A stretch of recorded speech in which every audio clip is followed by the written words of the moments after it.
नमस्कार दोस्तों, स्वागत है आप सभी का द काउंसिल आईएएस के ऑनलाइन प्लेटफॉर्म पर। आपके लिए मोस्ट इम्पॉर्टेंट क्वेश्चन की करंट अफेयर की सीरीज चल रही है और उसमें लगातार आप बने रहिए और देखते रहिए इस क्लास को। और प्लीज़ इसको शेयर भी करें अन्य लोगों को जो इस यूपीएससी का और यूपी पीसीएस का, अन्य स्टेट पीसीएस की तैयारी करने वाले लोग हैं, साथ साथ अन्य प्रतियोगी परीक्षाओं की भी तैयारी करने वाले लोग हैं।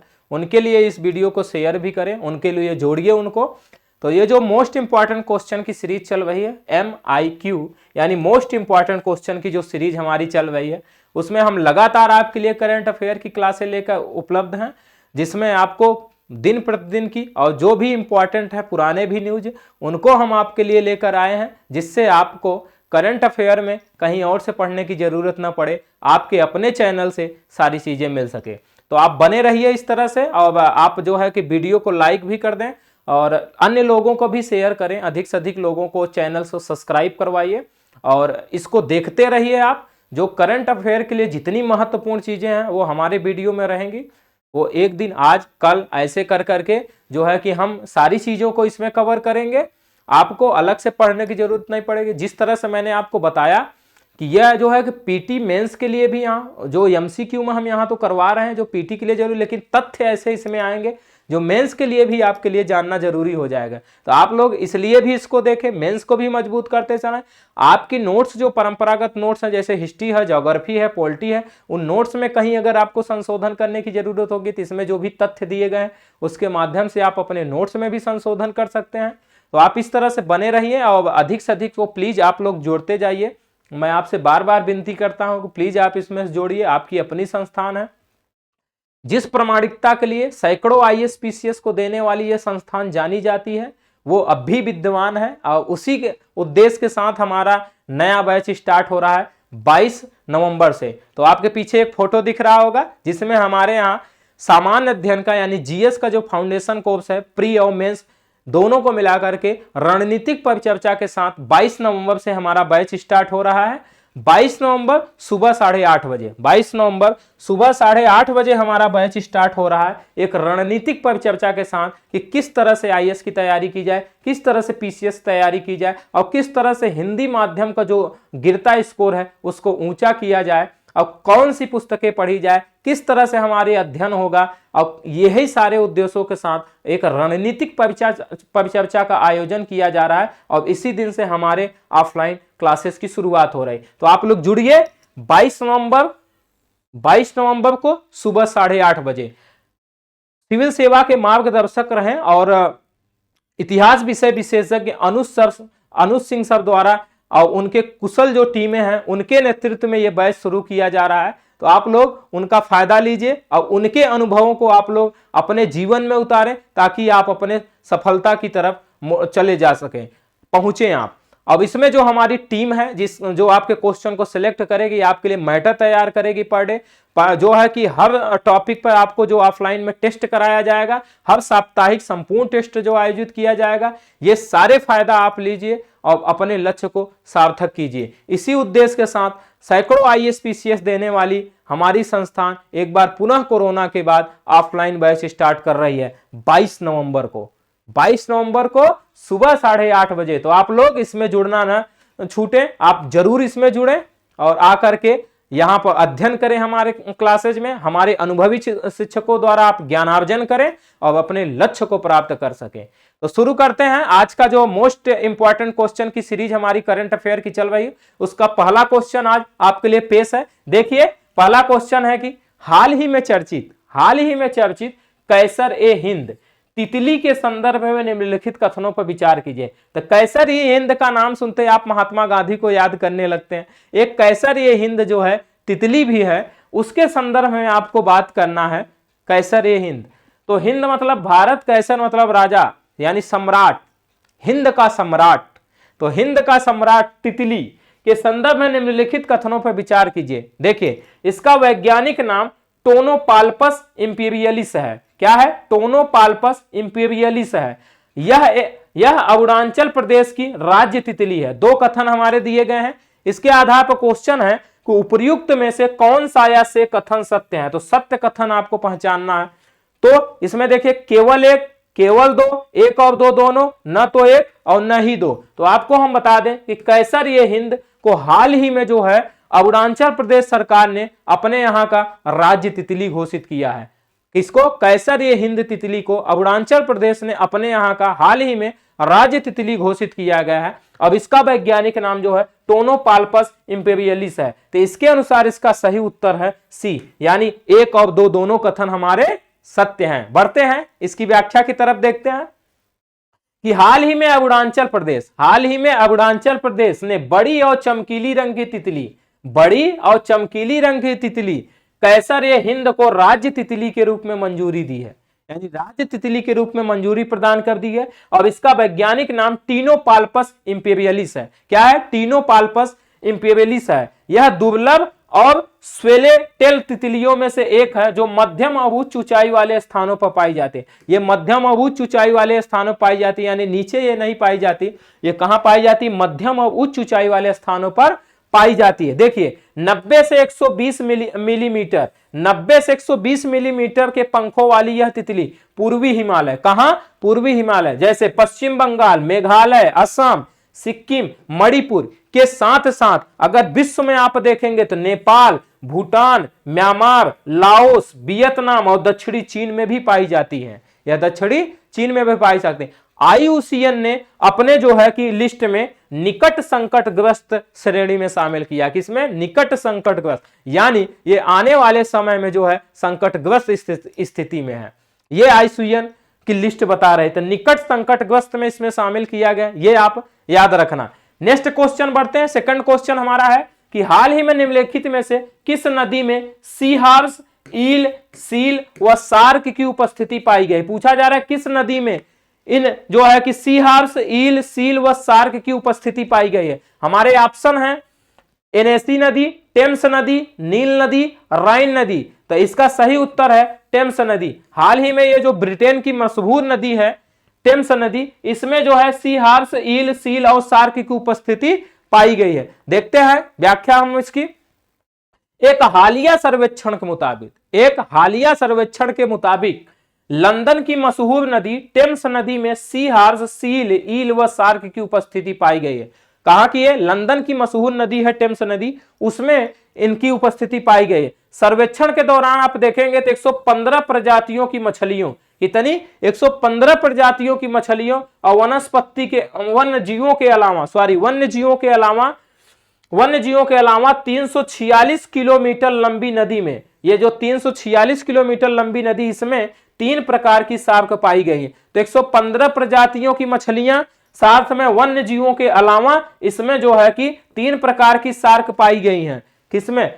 जो टेम्स नदी है। और टेम्स नदी जो है 346 किलोमीटर लंबी है, ये याद रखना, लंदन की मशहूर नदी है।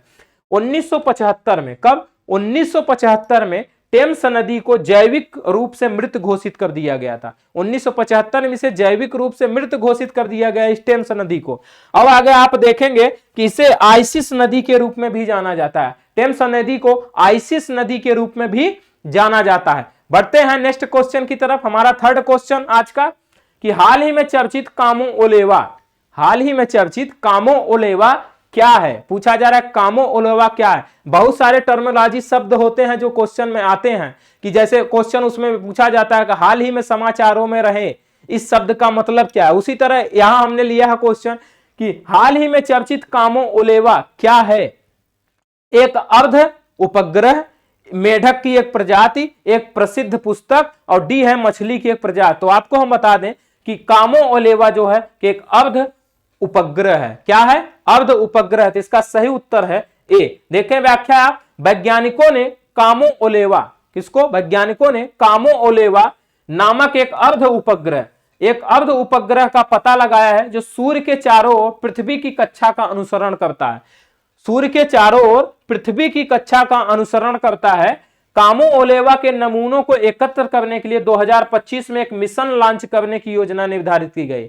इसके अध्ययन करने के लिए कामो ओलेवा के जो नमूने हैं उनको एकत्र करने के लिए 2025 में एक उपग्रह भी लॉन्च करने की योजना बनाई गई है।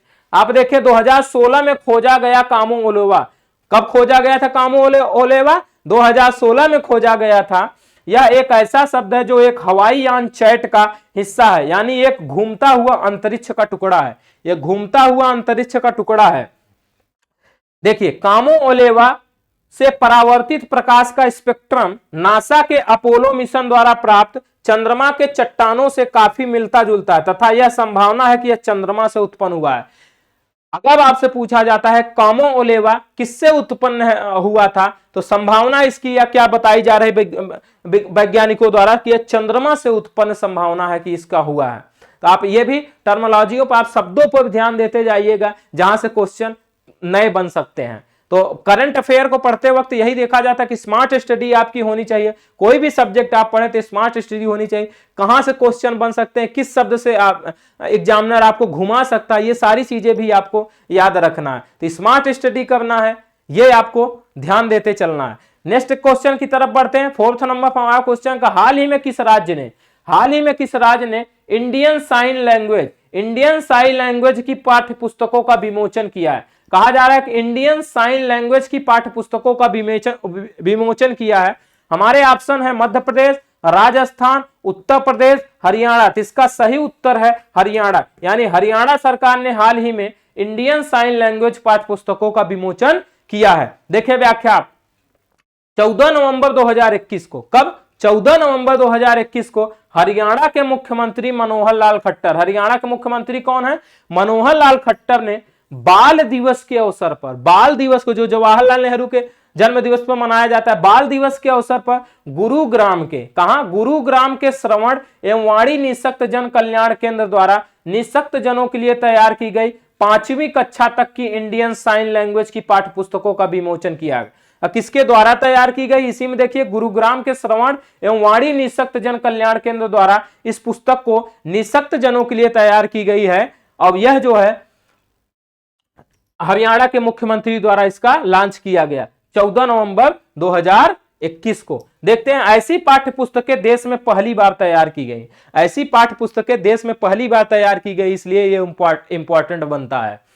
फिर देखिए, 6 वर्ष की आयु के, कितना? 6 वर्ष की आयु के तथा पहली से 5वीं कक्षा तक के मूक बधिर बच्चों के लिए इस केंद्र ने पाठ्य पुस्तकें तैयार की। इसके लिए 6 वर्ष की आयु के बच्चे जो होंगे और पहली से 5वीं कक्षा तक, पहली से 5वीं कक्षा तक के जो मूक बधिर बच्चे हैं उनके लिए केंद्र ने इस पाठ्य पुस्तकों को तैयार किया है। देखिए, इससे हरियाणा जो है प्रदेश के साथ साथ देश के श्रवण एवं वाणी निःशक्त जनों को भी लाभ होगा। हरियाणा के साथ साथ देश के अन्य लोगों को भी, देश के अन्य हिस्सों को भी इससे फायदा होगा।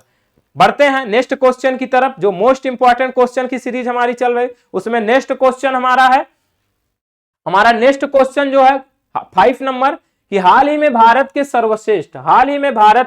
सर्वश्रेष्ठ स्वच्छतम राज्य का पुरस्कार किस राज्य को प्रदान किया गया? पूछा जा रहा है सर्वश्रेष्ठ स्वच्छतम राज्य का पुरस्कार किसे प्रदान किया गया? ऑप्शन है हमारे छत्तीसगढ़, मध्य प्रदेश, तमिलनाडु, आंध्र प्रदेश। इसका सही उत्तर है छत्तीसगढ़, यानी छत्तीसगढ़ को जो है सर्वश्रेष्ठ स्वच्छतम राज्य का पुरस्कार प्रदान किया गया। तो भारत का सर्वश्रेष्ठ स्वच्छतम राज्य का पुरस्कार किस राज्य को प्रदान किया गया है? तो छत्तीसगढ़ को प्रदान किया गया। देखिए, इसमें भारत सरकार के जो आवासन एवं शहरी कार्य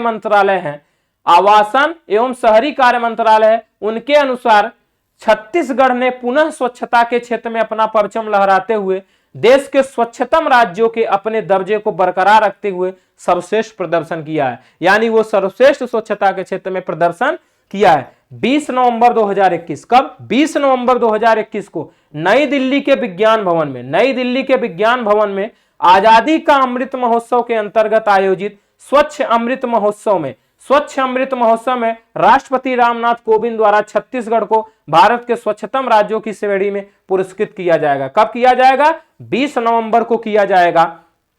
नई दिल्ली में जो विज्ञान भवन में आयोजित जो अमृत महोत्सव है, आजादी का अमृत महोत्सव है, उसमें जो आयोजित किया जाएगा स्वच्छ अमृत महोत्सव, उसमें छत्तीसगढ़ को यह पुरस्कार से सम्मानित किया जाएगा। देखिए, इसके अतिरिक्त छत्तीसगढ़ को देश का पहला ODF प्लस राज्य निरूपित किया गया। क्या? ODF प्लस राज्य निरूपित किया गया। फिर देखिए 2019 में और 2020 में भी छत्तीसगढ़ छत्तीसगढ़ स्वच्छता के मामले में अग्रणी राज्य था, यानी 2019 में भी था, 20 में भी था, अब इस बार 2021 में भी है, इसलिए यह इंपॉर्टेंट लगातार बना जा रहा है। यहां से क्वेश्चन अधिक संभावना है इस पे पूछे जाने की।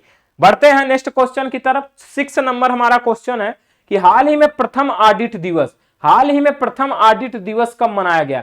15 नवंबर 2021, 16 नवंबर 2021, 17 नवंबर 2021, 19 नवंबर 2021। इसका सही उत्तर है 16 नवंबर 2021, यानी 16 नवंबर को प्रथम ऑडिट दिवस मनाया गया। देखिए प्रधानमंत्री नरेंद्र मोदी ने 16 नवंबर 2021 को 16 नवंबर 2021 को पहले ऑडिट दिवस कार्यक्रम, देखिए प्रथम ऑडिट कार्यक्रम है इसलिए इंपॉर्टेंट हो जाता है, को संबोधित किया, जो सीएजी कार्यालय परिसर में आयोजित किया गया। सीएजी कार्यालय जो भारत का नियंत्रक एवं महालेखा परीक्षक कार्यालय है, वहां आयोजित किया गया। ऑडिट दिवस का पहला संस्करण सीएजी की संस्था की ऐतिहासिक उत्पत्ति, शासन, पारदर्शिता और जवाबदेही में इसके द्वारा किए गए योगदान को चिन्हित करने के लिए मनाया जाएगा। यानी जो पहला इसका संस्करण है, ये सीएजी के जो कार्य होते हैं, जो उनकी जो है कि शक्तियां होती हैं और जो उनकी शासन में पारदर्शिता होती है, उनके जो होते उनको जो है कि इंगित करने के लिए और उनके द्वारा किए गए जो योगदान है उनको चिन्हित करने के लिए यह पहला संस्करण इसका आयोजित किया जा रहा है। देखिए भारत के नियंत्रक और महालेखा परीक्षक सीएजी भारत में एक संवैधानिक प्राधिकरण है। अगर आप भारतीय संविधान का अनुच्छेद 148 देखते हैं तो उसमें सीएजी की व्यवस्था की गई है।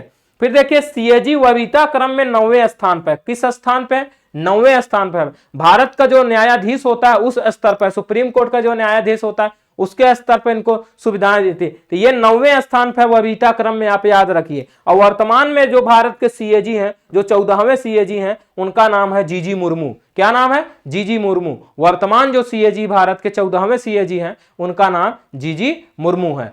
बढ़ते हैं आगे। 7वां क्वेश्चन है कि निकट अतीत में चर्चित भादला सोलर पार्क, निकट अतीत में चर्चित भादला सोलर पार्क के संदर्भ में कौन सा कथन सत्य है? यह दुनिया का सबसे बड़ा सोलर पावर पार्क है, पूछा जा रहा है। यह दुनिया का सबसे बड़ा सोलर पावर पार्क है और यह राजस्थान में स्थित है। 2 कथन दिए गए, इस कथन के आधार पर पूछा गया है कूट में कि केवल एक, केवल 2, 1 और 2 दोनों, न तो 1 न ही 2। तो इसका कथन में जो है सत्य पूछा जा रहा है कौन सा सही है, तो इसका दोनों ही कथन सत्य है, यानी सी इसका 1 और 2 दोनों सही है। व्याख्या की तरफ बढ़ते हैं। देखिए कि राजस्थान में स्थित भादला सोलर पार्क, राजस्थान में स्थित है भादला सोलर पार्क, दुनिया का सबसे बड़ा सोलर पावर पार्क है। तो राजस्थान में स्थित भादला सोलर पार्क दुनिया का सबसे बड़ा सोलर पावर पार्क है और यह पार्क राजस्थान के सूखे और रेतीले क्षेत्र भादला में 14,000 एकड़ में फैला है।